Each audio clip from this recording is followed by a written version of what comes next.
Welcome to S4 media. Telugu చలనచిత్ర పరిశ్రమలో ప్రతిష్టాత్మకమైన అవార్డులు, జాతీయ అవార్డులు.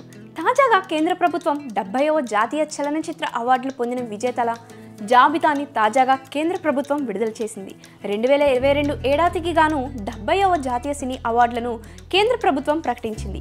ఈసారి వచ్చిన అవార్డులలో తెలుగు సినిమాలు పెద్దగా లేవని తెలుస్తుంది.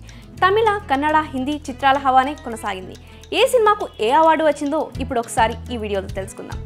ఈ అవార్డుల్లో ఉత్తమ చిత్రంగా ఆటం అవార్డు దక్కించుకుంది. ఆనంద్ ఏకర్షిత్ దర్శకత్వం వహించిన ఈ మలయాళ చిత్రం ఈసారి ఉత్తమ చిత్రంగా నిలిచింది. ఇక బెస్ట్ యాక్టర్గా కాంతారా మూవీకి గాను రిషబ్ శెట్టి అవార్డును దక్కించుకున్నారు. అలాగే ఉత్తమ హీరోయిన్ అవార్డు ఈసారి ఇద్దరు హీరోయిన్లను వరించింది. తిరుచిత్రాంబళం చిత్రానికి గాను నిత్యా మీనన్, కచ్ ఎక్స్ప్రెస్ మూవీకి గాను మానసీ పరేఖ్ ఉత్తమ నటి విభాగంలో అవార్డును సొంతం చేసుకున్నారు. ఉత్తమ ప్రాంతీయ విభాగంలో తెలుగులో కార్తికేయ 2 మూవీ నిలిచింది.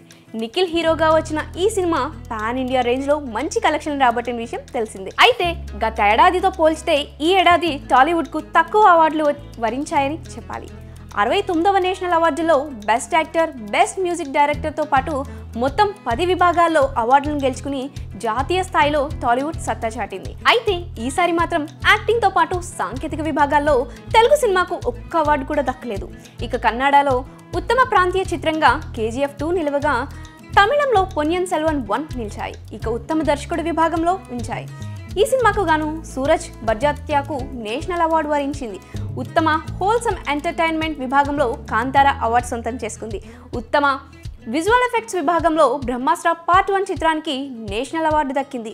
ఉత్తమ దర్శకుడు డెబ్యూ ఫౌజా చిత్రానికి గాను ప్రమోద్ కుమార్ అవార్డును దక్కించుకున్నారు. ప్రముఖ కొరియోగ్రాఫర్ జానీ మాస్టర్ కు జాతీయ అవార్డు దక్కింది. తమిళ మూవీ తిరుచిత్రాంబళం సినిమాకు గాను జానీ మాస్టర్ జాతీయ పురస్కారం వరించింది. ఉత్తమ సహాయ నటిగా నీనా గుప్తా, ఉత్తమ సహాయ నటుడు పవన్ రాజ్ మల్హోత్రా, ఉత్తమ బాల నటుడిగా శ్రీపాద్లు నిలిచారు. జాతీయ ఉత్తమ నాన్ ఫీచర్ సినిమాల విషయానికి వస్తే ఉత్తమ షార్ట్ ఫిల్మ్గా ఉన్యత అస్సామీ, ఉత్తమ నాన్ ఫీచర్ ఫిల్మ్గా అయనా హిందీ, ఉత్తమ documentary film murmurs of the jungle మూవీలు నిలిచాయి.